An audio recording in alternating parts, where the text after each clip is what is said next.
DioGuardi, and I'm with American Songwriter with my friend Ben Johnson, a writer and producer who has worked with everyone from Dierks Bentley to Weezer to Charlie Puth, just to name a few people. So glad to have you here. And 4 people from the Bridge community, and I'm going to let them introduce themselves. Yeah, so I am Andrew. My artist name is Hurst.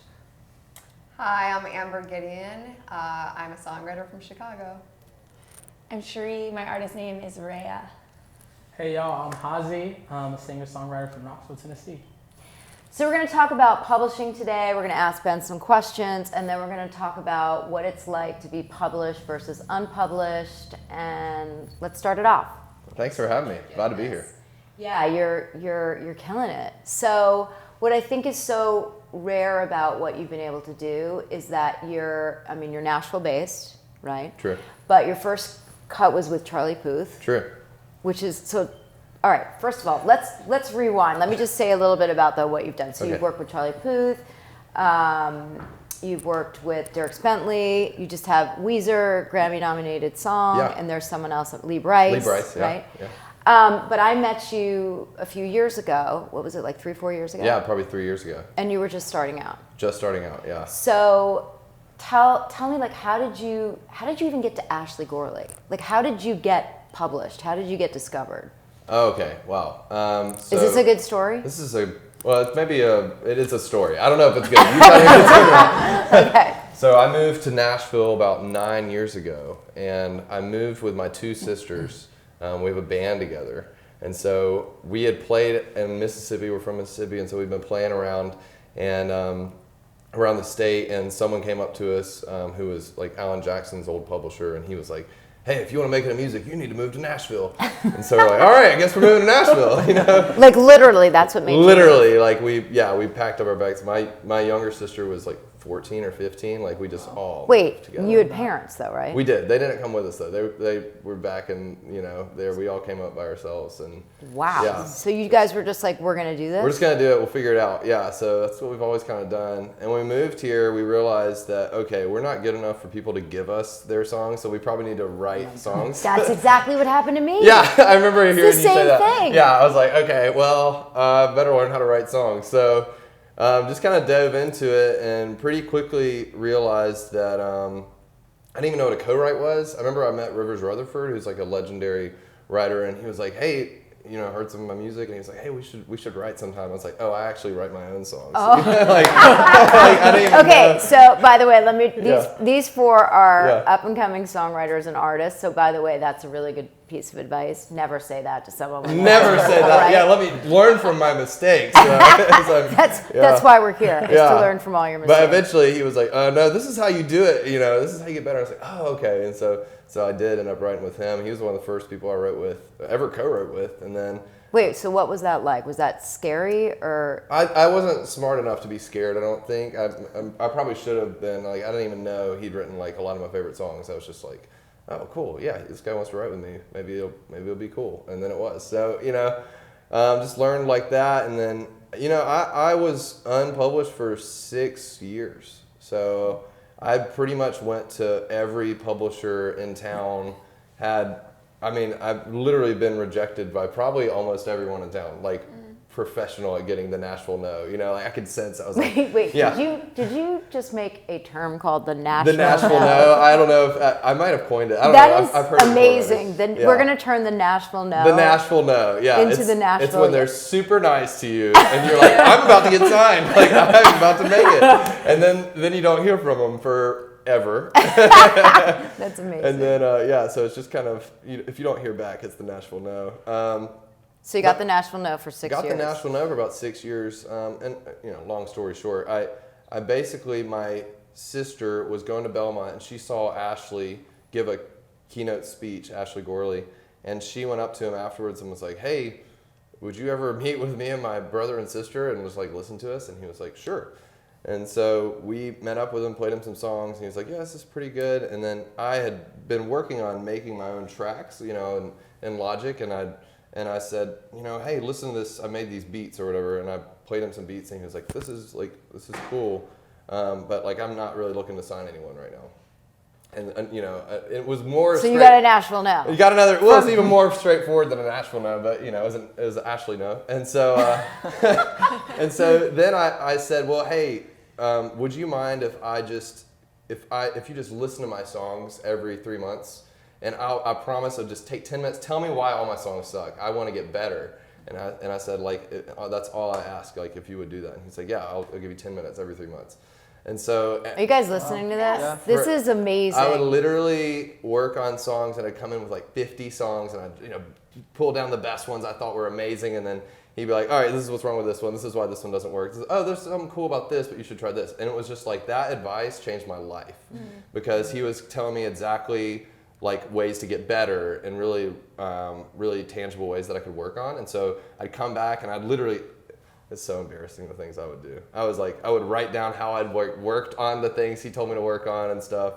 But Anyways, that's not embarrassing. What it shows is that you took trying that to show, opportunity. yeah, exactly. And it's, you know, and I think this is a great message. So we found these 4 creatives through Bridge, the app that I've been Amazing. working Yeah, on. heck yeah. And what partially I wanted to talk about today is kind of, but with your journey, it's kind of giving them perspective on what it takes to have that moment where somebody like takes interest in your music, and it is about getting that feedback. Yeah. And we do a lot of these things through the app, like where we'll say like, write the song, we'll give you feedback. Yep. And it's that feedback that you get better, but also, you know, kind of what I thought would be really cool is to hear your side of getting signed. And once you get signed, that's not always like the holy grail. You still have to work. Exactly, yeah. It's almost more work at that point, yeah. Yeah, so explain a little bit about that. So yeah, well, yeah, so I met with him, and then eventually I played him a song, probably after 4 meetings, and I played him a song, and he said, this is really good, can you text it to me? And I texted it to him, and literally the next morning I had, it was at 2 o'clock in the morning, and he called me and he said, hey, what are you doing right now? And I said, I'm sleeping. It's 2 o'clock in the morning. He said, this is right after Attention had come out. He said, Charlie Puth, remember that song you played me yesterday? Charlie Puth just recorded it. I was like, no way. And so that was like literally kind of changed my life, obviously, to be an unsigned writer. And very cool of Ashley to send a song for someone he hadn't signed at all, you know, just believed in the song and sent it.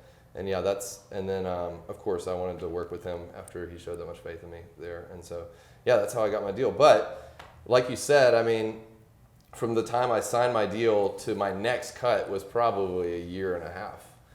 Wow. Yeah, and something you kind of learn is everything you do today really doesn't manifest itself a lot of times for a couple years.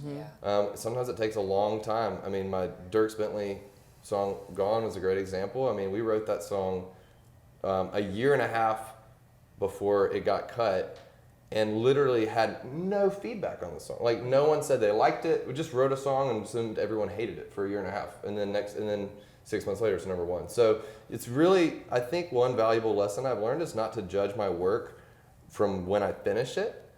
It's really hard to have good perspective on the art you've created right afterwards. It's just almost like you're zoomed in too close on a painting and you can't see the whole picture, you know? And so I think one thing I've learned is really to don't worry about judging a song right after you finish it. Really give a little space from it before you try to critique yourself, maybe. If you were to say, what is the one thing that you could say out of all your songs that went #1 that they have in common? That's a tough one, huh? That is a tough question. I think, I don't know if I have a good answer for that. I think maybe the fact that the process of writing it was, I hate to say this because I have had some songs that have done well that were not easy, right? You know, that were pretty hard. But all the ones that have gone #1 so far were just a lot of fun to write. They were a lot of fun. Were a lot of fun to write, yeah. And I know that's not true for everyone across the board. I know you have hits that probably you're just like. Well, but I "Ah, want to break that down more. Yeah. Is it fun because it just kind of like flowed? It flowed, and the concept was inspiring. I think what it comes down to probably is this is at the root of it, that the concept is correct. You know, because if the concept's not correct, you could write the best song ever on an incorrect concept, you know, that's not gonna strike the right way and hit the right emotion. Then it's like it's not going to work, you know? So when you say concept, because I'm thinking about the songs that I've had too, and I Okay. think like for me, when you say the right concept, what it means for me is that you actually wrote the song the right way, the way that people can listen to it and go, oh, I totally understand that. Like, Correct. you know, and so when writing the concept, because I think it's always interesting with concepts, because if you can't make the concept real, then it goes nowhere. Right. So it's sort of the idea that it's fun and it's easy is because everyone's on the same page with what it feels like to be inside that concept. Right. Yeah, I think it's the intersection of like simplicity and like real life complexity, you know, and just because it's fun doesn't mean it's easy necessarily, but it does keep you inspired to where even if you're working through stuff, you know the end goal is going to be the worthwhile, you know, product. So yeah, maybe that's an answer. No, I There's totally. probably other ones. No, I relate to that. And then, so your collaborators, like, do you see, is there a commonality with the people that you work best with? This is a good question because As opposed to the other shitty question right before it. Yeah, okay. yeah, your questions up to now are really shit, but Yeah. this is a good one. No, I think part of becoming a better writer is understanding who complements what you do best. And I think this is probably a lot to do with what your app does. Bridge app, I mean, is part of what the app does. But I think discovering what you look for and who complements what you do best is so important because for a while I would try to team up with people who were probably doing things that were too similar to what I was doing. And then you end up lacking in certain departments. So I always think about you got the music, you got the lyrics, and then you have like concept, you know, ideas, you know. And there's other things people can bring to the table, but those are the things I think about. And so I'll, for country music, for example, when I write country, I definitely look for people who are great at lyrics. I feel like for myself, I'm probably better at writing pop lyrics than I am at country lyrics. It's just something I've learned about myself. I can do a country lyric, but there's people who are way better. Ashley's way better. Right. You know, Hardy is way better. So I've definitely learned to look for collaborators who are great in that department when I'm writing a country song. And then for pop, you know, it would be looking for someone who is a great producer and can catch the right vibe and steer the ship, you know, is what I say for pop rooms. Was it hard to learn that? Like, did you feel like you had to kind of admit something that was... Yeah, because I think you want to think you're great at everything. You want to think you're the best at everything. Yeah. At least myself. I don't Oh, know well, if you're like that you too. definitely seem like the kind of guy who thinks he's the best. Yeah. Well, you kind of have to check your ego, right? So, I mean, that's a big thing because I think most writers, and like what you said in the beginning where you're like, oh, I write my own songs, Yeah. right? Yeah. And I know, just speaking from my own experience, like I could never have written the songs I wrote without my collaborators. 100%. Yeah. And it 100%. wouldn't have been as fun either. When's the last time you wrote a song by yourself? Ne- It's I scary can't now, even isn't write it? a song to sing to my 9-year-old like at night by myself. Okay, Yeah, I I'm like know. trying to think of I a good know. lullaby, and I'm like, oh God, I wish I had a collaborator. You know, it's just, I know. you know, I it's know. just, it's. I did it a few months and it terrified me. I was like, I don't want to do that again. I know it's because you're sort of like, am I even a songwriter? Like, how could I'm not really good on my own. Like, maybe I'm not even writing these songs. But I think that's a big one. And the other thing is, I think you bring up a really good, well, I think you're rare in that you write both pop and country. Like, not a lot of people do There's that. not a lot of people that do that. You do that. No, but you're a unicorn. So Well, that's, yeah. I mean, I used to do that, but like in this town to come from country Sure. and then go to pop, Yeah, it probably it's isn't as easier to common. go from pop to country. Yeah, you're probably right.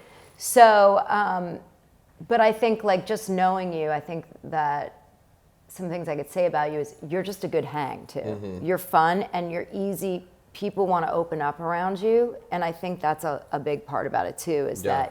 that you create a safe place Yeah, for people. 100%. Wouldn't you say that? Yeah, 100%. I think about that a lot. I write a lot of times. I feel like it's just energy, and it's the exchange of energy. And you're trying to not to get woo woo about it, but Yeah. I mean, you know, it's like respecting other people's talent is a Yeah. huge part of writing.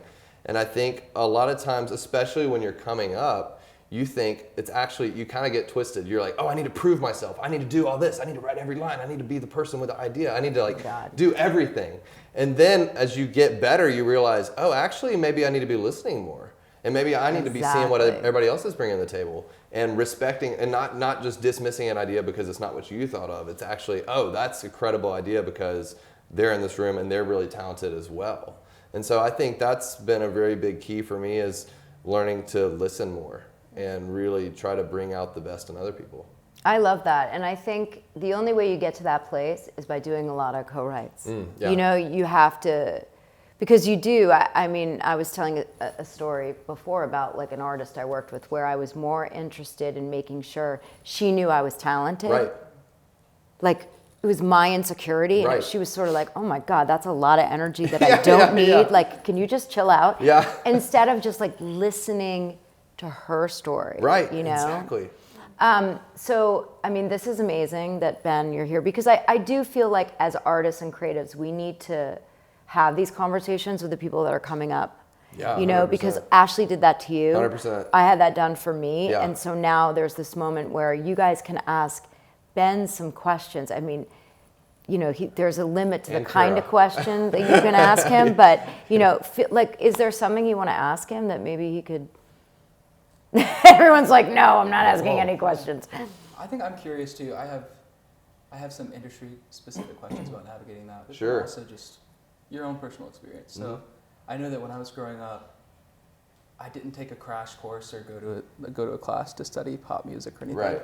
But I caught myself studying the artists that I loved. Yeah. And I studied the structures and the way they'd bring the bridge back in the last chorus and Yeah. all of these things. Yeah. Who were the people that you caught yourself probably studying unintentionally? Yeah. I feel like I remember reading the credits of Katy Perry, Teenage Dream, and that was like an epiphany for me because I thought that, and probably like y'all did too, maybe, that you just thought the artists wrote all their own songs. Oh my God, we were just talking about this. I mean, yeah. it blew my mind. I was like, who is this Max Martin guy? Like, why is he writing all these songs? And Do you still ask that question now? Who's Max yeah, I actually got to meet him last week. It was I shook his hand. Was that I haven't washed crazy? his hand since then. Yeah, it was amazing. I started studying songwriters, and so I would find him and Ryan Tedder and even Kara. But in studying other songs they've done and really becoming fascinated with that whole world. And so I do think a lot of what I listened to became the writers and trying to figure out what they're doing and stuff. And back then, I don't know, there weren't as many resources, I feel like. I mean, I guess YouTube was around, but it wasn't like you could look up a Max Martin interview or Ryan Tedder interview or whatever. So it was very mysterious to me. And even to the point when I moved to town, I didn't know I was even supposed to be co-writing. Like, that's how dumb I was. But yeah, but How would you know? I mean, that's kind of like... Yeah. That's sort of what we're talking about, today with songwriters is like, there's these walls are up. I mean, you don't know. No one gives you the information. Yeah. No one says that, if you're going to co-write, like, listen, who's telling, there's no real, like, resource book to go to. It's sort of you're on your own. And I think part of it is that, like, as much as your talent is important, it's kind of your feistiness, your scrappiness, your ability to, like, pull someone like Ashley Gorley aside and be like, I need you for 10 minutes and he's sort of like, why not? Because I think at the core of every creative, they're just in awe of the fact that they get to do what they do every day. Yeah. And they're just sort of like, if someone's asking me for my help, I'm totally going to give it to them. Yeah, and I'm sure at some point someone helped him out, and it's kind of the chain you want to pass along. Exactly. The same thing you got, so yeah, I don't know if that answers your question. Yeah, but absolutely does. Okay. I have a question. Yeah. So did you set up your own co-writes when you first got here, or were you kind of referred to people? And also, what are your greatest strengths? Do you play an instrument as Or well my as write biceps, but, melodies? Sing? Yeah. Well, I'm just curious. Well, Yeah. I write lyrics and melody Okay. only, so I always need a collaborator kind of thing. Sure. So we all have our own gifts. So I was just curious what yours was. So the first question, where did I get my co-writes? It's a great question. I went to a lot of, man, we're so lucky in Nashville that there's writers rounds. I mean, it doesn't really exist a lot of other places, I feel like. So I would go to every writers round I could, and I would watch the writers round, and I'd find the person I liked or felt like I could work well with, and I'd go up to them afterwards and be like, hey, here's some songs, you know, can I get your email and just send you a few songs? I would love to work with you sometime. And I literally was just kind of hustling and trying to figure out great people to work with. And then, of course, as you find people you work well with, a lot of times they'll connect you to someone who they think you would work well with. So I remember when I wrote with Rivers, for instance, he would refer me to someone else. And then, you know, you could kind of build a snowball effect a little bit. But I think the place to start, man, in Nashville, you got NSAI, you have ASCAP. I'm you a have member. I love it. Great. You have NSAI, you have your PRO, whether it's CSAC, BMI, ASCAP. They're a great resource. And then now it's like Instagram is an insane resource. I mean, the amount of people I've met just through them DMing me songs or whatever is like unbelievable. And I'm sure, I mean, the wall, there's not, whatever, the access is so easy now to a lot of people. I mean, and that's even Instagram, all these things, Bridge app, that's all how we're trying to connect. Exactly. I mean, the industry's been trying to do it in certain ways, but it's still, the walls are still there. Sure. And it has to be like, you meet a creator that you love, and from that, you keep meeting others. But a lot of it is, you have to do the work. Like, and that's sort of the mystery or the myth around published versus unpublished, right? So I think writers think, oh, I'll get published and then the whole world will open up for me. Oh, no. Yeah. It's not true. Right. Yeah. There's obviously great things about being published, but I mean, like I said earlier, the work begins there. I mean, that's where you start getting some opportunities, but then you've got to capitalize on those opportunities. And then, I mean, my motto has always been, nobody wants this more than me. And so I don't ever want to rely on anyone to make my career for me. So a lot of my songs I've had released, or even some hits, have been songs that I've pitched myself. Like, I find A&Rs, I find producers, and I connect myself with them. Every time I go to LA or work New York or wherever, I try to make half of my trip just meeting with industry people, other, you know, producers, and making sure that I'm making my own network, so that obviously I'm super grateful for my team, and they do a great job. They crush it. But at the end of the day, I just know that no one wants it more than I do. And so if I'm not putting in the work, I can't really expect them to do it either. So I definitely try to go the extra mile. And the idea that, would you say this is true, that you're not just a producer and a songwriter, you're an A&R executive, a marketer, a publisher, like that you've had to learn all of it. Like, speak a little bit to that. 100%. I mean, you definitely can just write the song and sit back and hope for the best. That is an option. But I do feel like the people I see who succeed on the level that I want to succeed at don't just do that. They definitely form the relationships. They are very knowledgeable. This is something that I feel like trips up young writers all the time. Is you go, this is what they say. They say, I don't like fill in the blank.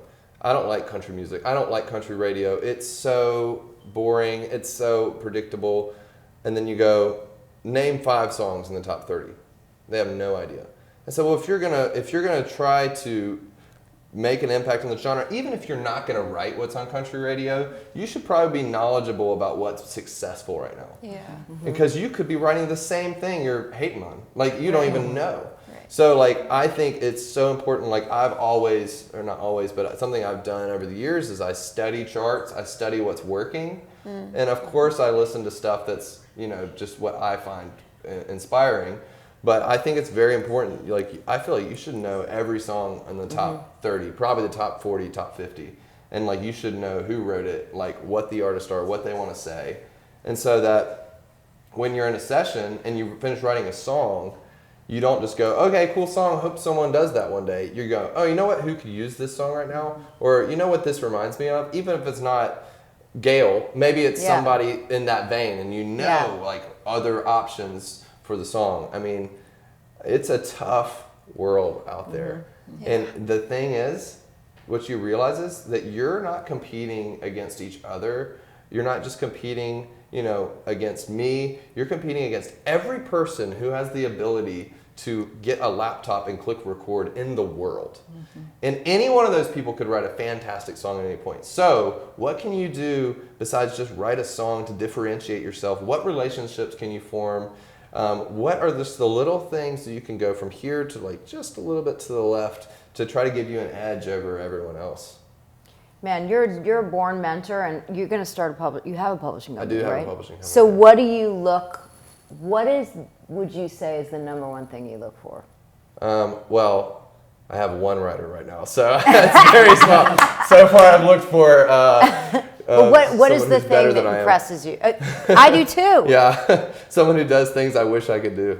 That's totally why I signed Really? people. Okay, Yes. that makes me feel better. It makes That's me feel like I'm doing exactly something why. right then. No, I always do. I say like, oh my God, you're amazing. Like Yeah. you're God, I'm embarrassed I was a writer. Yeah, Like, yeah, it's exactly. it's that feeling of, Yeah. and do you think that's because they do it in such a unique way, or what about them makes you feel that way? This one person This you one. signed. Yeah, I've got a couple other people I'm talking to. But yeah, I think it's definitely, you're probably self-aware of the holes in your skill set. And I think you look for things that can complement what you do, but also you're aware of what you're good at. And so I know what I'm good at. And when I find someone who's better at me at what I'm good at, it kind of scares me. And I'm like, okay, I don't want this person competing against me out there. No, I'm just kidding. No, I'm but just that's kidding. true. But that's part of. I mean, maybe, I don't know. That's like, because I think every creative has the spiritual side, which is like, you're this cozy creative, and then there's the part that like, well, damn, I have to be a business person too. Yeah, Because that's how am true. I going to survive? Yeah, I really don't think about that too much. I really am just impressed with talent, and I definitely look for people who I feel like have been overlooked, because I feel like I was overlooked for like quite a few years, and I not like poor pitiful I me. get it. It was Yeah. just like, I've seen people who I'm like, okay, you're really talented, and how are you not signed? That's kind of the thing. Exactly. And I'm happy. I've connected multiple friends and gotten them publishing deals and haven't been involved. I'm just happy to connect talented people to where I feel like they can thrive and deserve a chance. But yeah, for me to sign someone, I do feel like it's just looking for people who are better than I am. So does this make you feel like, when we talk about being published and not published, doesn't like his story make you feel better? Almost the fact that you can, and I think that when you're out there and you're floating on your own, you don't have this perspective. You build up this big monster in your head that oh, I'm not where I need to be, and I'm not. And what you really start to realize when you talk to people like Ben is that you're really already doing what you would be doing if you were published. Yes. Yeah. It's just your mind is telling you that you're not good enough, you're not where you need to be, you're not these things, and it's not real. Not real at all. It's just one person and one set of papers away from still doing the same thing you're doing. Yeah. Exactly. I mean, if you think even of my story, like I had literally written a song for Charlie Puth, and I had written it 7 months before, and it was sitting in my pile of songs, and I didn't even know it. And you know what I'm saying? Like you could have written a song that's going to change your life already. So I think it just comes down to one of my favorite books is called The War of Art. If you haven't read it, book. It's so good. it's a fantastic book. I read it like religiously. But What's it about? It's a big part of it is showing up and doing the work. It's kind of like life is built to distract you from doing what you're meant to do. And so part of being an artist is not only just waiting to be inspired, it's showing up and putting in consistent work and almost creating the inspiration for yourself. It's like Twyla Tharp, The Creative Habit. Okay, It's a similar book to Yeah. that. Big Magic Elizabeth Gilbert. Yeah. Yeah. That's so weird that you just brought that up. Yeah. Have you guys ever heard about her theory about how creative ideas have a certain consciousness that like only certain people can tap into? I'm like fascinated by this idea. That's a channel. Love it. Yeah, It's but a like channel. as creatives that like we have the ability to tap in, whereas others that like can't write or can't play music. It's just Yeah, and some days I wish the channel would close. I'm like, you know what? I need I'm not to sleep for a yeah, little I'm not exactly. I'm not open for business today. But I love that idea. Yeah. But yeah, so Yeah. the intention that you kind of show up. You got to show up. And even if you show up and nothing happens that day, you got to show up. Yeah. Because you never know what day is going to change your life. I mean, so many, I'm sure you have a million examples too, or days where you're just like, I don't feel like doing this. I feel like just taking a day off. And sometimes you do need to take a day off, but a lot of times you just need to go in, put the work in, and that could be the day or the session that changes your life. Okay, so I have a question. Have you ever been in a session where you were like, this is going nowhere? 100%. And then something changes and it just goes. Oh, yeah. Well, answer this in two ways. Okay. So yes, there's oftentimes, and something I've learned to try to implement in my sessions is if you get stuck, just take a turn. It's okay. You can come back to an idea. Like it's okay to wander around, try 5 or 6 different ideas. Like don't just get so zoned in on one thing that you miss what's right next to it. Because my Weezer song was we had worked for 5 hours on a song that was going nowhere, and then we said, you know what, let's 15 minutes, let's write a song as fast as we can, and then we wrote that song. Wow. And it's Grammy nominated. That's cool. That's Yeah. awesome. And so sometimes you need to take that left turn. And then another thing is a lot of sessions you feel like are just a waste of time. I remember I did a session in LA, and it was me and Rob Knox, who's a producer, and then we had a rapper who was supposed to come in, and I won't say his name, but he never showed up. And so we waited for about 6 hours in the studio. We were watching The Office, we were eating, like we were like whatever, and then eventually we got the call like, hey, he's not gonna make it. And it was a pretty big rapper, so I was pretty devastated. And so I hopped on the piano and I said, hey, I'm just gonna play something in 10 minutes, and so we did say we did something today. And then forgot about it, and then 6 months later, Meek Mill released it with Justin Timberlake. Wow. So it's like, sometimes the days you think, and I literally called my wife afterwards, and she said, how'd it go? Like, how was the rapper? And I was like, oh, such a waste of a day. Like, oh, I wish I could have done something else. I just completely wasted a day. But I will never say that anymore, because I've had so many of those where you can't judge your work right afterwards. You just never know where it's going to end up. No, and even if you had not such a great session and nothing happened and it never got cut, it's still not a waste of a day, because it's like, it may be that session that you take some little part of what you thought of or what you felt, or 100%. You learned something and you put it into some, it's like everything's building on everything else. That's so true. That's a good point. And even just a relationship. Exactly. Even just meeting someone and getting on a to know human someone. level. On a human level, yeah. That's such an underappreciated part of what we do, I think. I mean, I'm a pretty extroverted person anyway, so I love meeting new people, and maybe if you're an introvert, you feel different. But I think it's so awesome to be able to show up and meet new people all the time. Yeah, and I mean, just, we've worked a little bit, but like, just what I would say, and I'm sure you're getting it from him, is like, you'd want to be in the studio with him. Yeah. And I think that's a big thing, and I don't think anyone ever talks about that. Like, if somebody's engaging and fun and open and, like literally saying, I want us to succeed, and I want to be like, whatever I need to do today. Like, you may be better at this, I'll do that.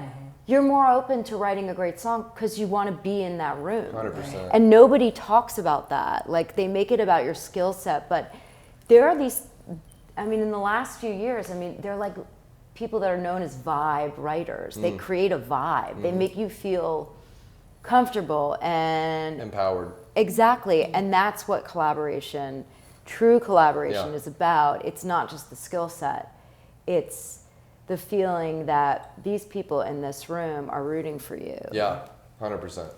I agree. Yeah, and I think you find some of the biggest writers in the world are some of the most humble, approachable, open writers. And so, I think about like the first time I worked with Josh Osborne or Shane McAnally or whoever, and you're just thinking, they're judging everything I do. Like, I don't even know if I want to say. But they're not. They're not, and they're so easy to work with. And then I think I've taken a lot from that. Is that, like I said earlier, you really just check your ego at the door. Everybody's got talent, and just looking for the talent that everybody else has. Yeah, and I think also the higher up you go, it's like, be yourself. Yeah. Be truly who you are, because they'll smell bullshit if you're not. That's true. They don't want you to kiss their ass. No. They want you to come and inspire them. Yes. Yeah. Like, that's the thing, is like, the more you've been doing it, you need inspiration. Yeah. You need someone to walk in with a fresh idea by just being who they are. Yeah. If you are who you think they expect you to be, 100%. that's not going to work. Yeah, and I think one more thing I would say, circling back a little bit, is that just because I said, respect everyone's talent or whatever, I mean, I didn't talk about being prepared. Like, I feel like being prepared is a huge aspect of what I do, and I think any successful writer is, every session I go into, I have like at least 20 track ideas, starts, vibes, melodies, whatever, and then I try to have, of course, everyone has their notes app, and with all your ideas in it and stuff, but I try to have at least 10 to 15 ideas that I feel like are competitive before any write I go into, the biggest writer in the world or the smallest. Like, another thing, And that's respect. That's respect exactly. for the person who's coming in, Exactly. so that and that's what I mean about being accommodating and also setting a stage that people would want to work with you.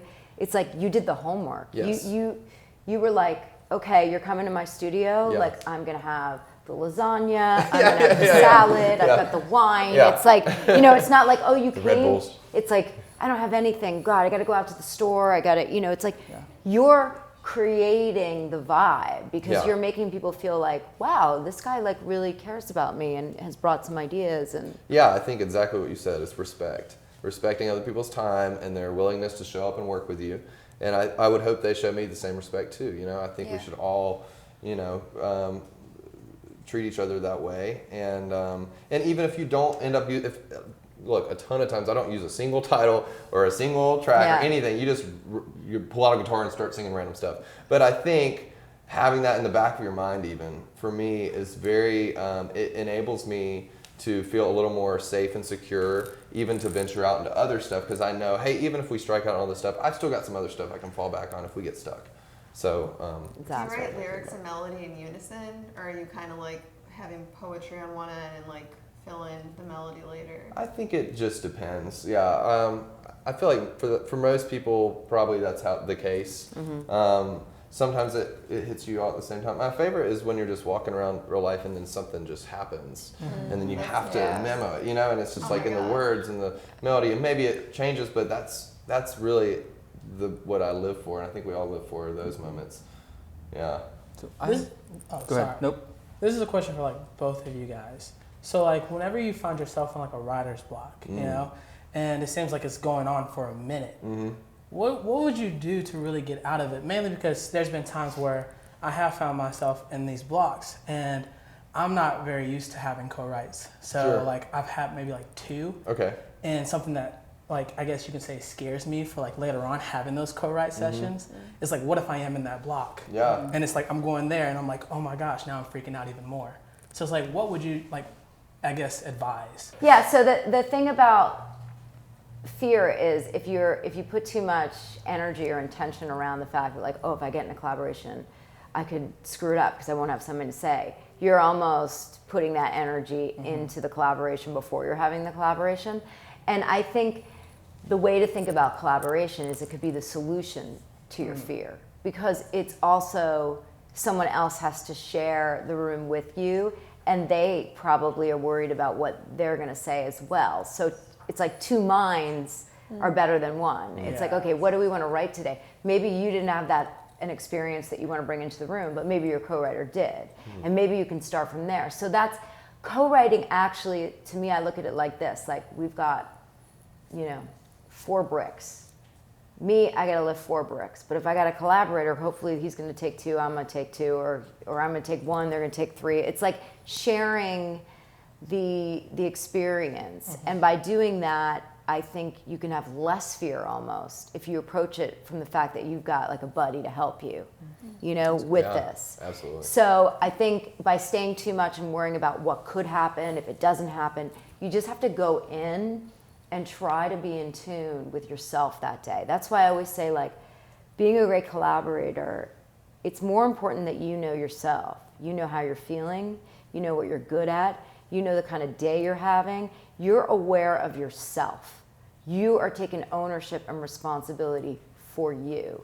And the more you can do that, the better you'll be as a co-writer, because so much of what we put into our music is really how we process things. Yeah. Right? And you can't really explain that to people. It's when you get into music, you may not know as much about yourself as you do at the very end of your, whatever it is, your career, right? Like as a beginning songwriter, I didn't know myself. I thought I knew myself, but I really didn't know. I didn't know that I actually was angry from the way I was brought up. I didn't know that like I found the same type of relationship over and over and over again. You know, you see these themes, right? Because you're inside of your history and your story every day. And the more you can own that and the more you can get in touch with yourself, the better you'll be at helping somebody else get in touch with themselves. And when you're both in touch with a human emotion and condition, then you can be on fire. What you're really talking about is being comfortable with who you are and being able to say like, you know, I've screwed this situation up, but like I'm gonna look at it today in this songwriting session. Mm-hmm. And that enables Ben to go like, well, I screwed some shit up too, so let's look at my stuff, you know? Yeah. And that's what it's really about, is that we get stuck as creators in thinking that it's like, oh, we need the structure, the song, we need all this, right? And what we really need to do is be human first. Mm-hmm. Yeah. In the room, be human. That's the number one thing. And that's why with Bridge, I put those psychometric questions in there. Because I want you to start thinking about who you are in the room, who you are as a human, because that will then dictate who you should be in the room with. Yeah. And I think that we really, as an industry, don't focus on that. And that a lot of what makes for great creatives, you know, we're dealing in our pain, our sorrow, our joy, and it's really all about our mental wellness and our mental illness in a strange way. Do you know what I mean? Yeah. Like when we're mentally not right, that can also, we can bring that into the room and pull from that. And then when we're mentally well, you know, it's all in our mind. Think about it. It's almost like a superpower, though. At the same time, when you can tap into that sadness, because it really can, it can inspire people, and even if you tell your story, it could give another person the courage to speak and tell theirs. Yeah. That, in a nutshell, is exactly what it should be about. That, in the purest sense, is what it should be about. Yeah. I heard someone recently say, and I can't remember who it is to save my life, but I think it was on a podcast like And the Writer Is or something. Someone said, writing songs is cathartic, but it doesn't do the healing for you. Oh, that's a beautiful thing. You write 100 songs, and you're writing 30 of them from this emotion that you're feeling. It could be a relationship cycle that you keep going over and over. But that doesn't help me heal. It forces me to look at the pattern. And then in therapy and other things, try to tackle that pattern. Yeah. And so that was one of the wildest concepts. That's cool. For me to hear but like that. I feel at the same time it does help like release an emotion. Yeah, you know, absolutely. And that can be a healing experience within itself as well. Yeah. I agree with her. I think it helps. It helps me heal so much if I process it and I'm able to go over it, but then I release it. I don't want to think about it ever again. Yeah. It's like I'm done. Yeah. That's why I never wanted to listen to any songs I ever wrote, but performed by the artist. I was like, God, I was such a mess. You know? You just listen to your demo of them? Well, yeah, I would listen to my demo, yeah, but no, it's sort of like, oh, I got that out. Right. Like I remember when as a writer, you can sell your songs, right? And for me, I sold them immediately because to me, I had processed that stuff. I didn't want to hear about it. I didn't want to hear it anymore. But I love what you're saying, and I do think that songs ultimately can help people heal. Yeah. Maybe when you've tapped into what you're doing as a creator and it doesn't heal you, but just by someone hearing it, it can help heal them. Absolutely. You never know who your words are going to touch. Yeah. Exactly. And how important they're going to be to them. So. Well, yeah, go ahead. I wanted to ask a question as well for both of you, but was it ever a struggle for you holding on to your own artistry and then giving songs? Because I know that you both write for other people, and I know I struggle with, my mom always says, you should write for other people, and it feels like so personal and so like sacred to who I am, and I struggle with like that concept, but I would love to hear more on like that for you and like how you find like passion in writing songs for other artists and all of that. So I think it lives in what we're speaking about, right? So I think that when you're given a gift and you can write songs for yourself, and you know they're so personal to you and you're holding on to them, that gift doesn't go away. It's a well, and you can draw from it a lot. So for you, it has to do more with you opening up to the possibility that maybe this gift needs to be shared. Yeah. Right? So don't look at it from the artist thing, like, oh, they're my songs, it's my artist, it's my artist. And more like, it's a higher level of kind of approaching it. Is it my job in life, or is it my mission in life to be open to the possibility that my music needs to go out there to many people in many different ways? Right. And if you believe in that, the gift just gets bigger and bigger. It like doesn't go away. Right. If there's a song you feel so personally attached to that you believe is central to your artistry, that's one thing. But those songs, I always think, are few and far between. Like, I think that they're those songs where you're like, I could never give that away. And then there's songs where other people could possibly do them. And what I think you have to be careful of is, like, when you say, oh, anyone could do this song, it's not that. You are giving a piece of your artistry to someone, but you never know what that could lead to too. I think you can't just think of it like, we're on this one, journey, and if I do that, this will all, it's like, what if I give it and someone hears it and it actually brings me more opportunity? Right. And I think you have to think about it. Is it the fear that's making me think I got to hold on to everything? Because there's work to be done around that, and these are the kind of conversations that creative people have. Industry people will not, like executives and people, they can't talk this language because a lot of this is not songs, it's psychology. Right. Yeah. Right? Yeah. So it's Right. like, It's these are so big true. questions. These are Yeah. not questions like, is this about my career? This is about you as a human being. Right. This is about what you want to do outside of just your songs. Like, what do you believe in? Like, if this is a gift, like, when do you share it and when do you just hold on to it for Right. yourself? That's so good. I forgot if it was Van Gogh or Picasso who said this, but what you were asking just reminded me of this quote. It's the meaning of life is to find your gift, and the purpose of life is to give it away. Right. So you can it. just give it away. That's Just so let Well, we go. all get, by the way, creators, we give it away every day. We experience something and we give it to the artist, to the world. That's our job. Yeah. Our job is actually to give it away. Right. I mean, we get paid for it too, hopefully. Well, if it's on Spotify, we don't get paid for it. But on the master side, maybe. But anyway, you know what I'm saying, though. Yeah. It's like, yeah. So anyway, this has been amazing. Thank Yeah. you so much. Yes. Like, this is just, Thank You guys. Yeah. it's just, 6 people in a room, 6 creators in a room having a conversation and like breaking down myths and everything. So I'm so thankful that you could be here, and I know that you guys learned a lot from this because I learned a lot from much. this. No, I was Yeah. about to say, every time I talk to you, I feel I want a notepad to write everything down that you say.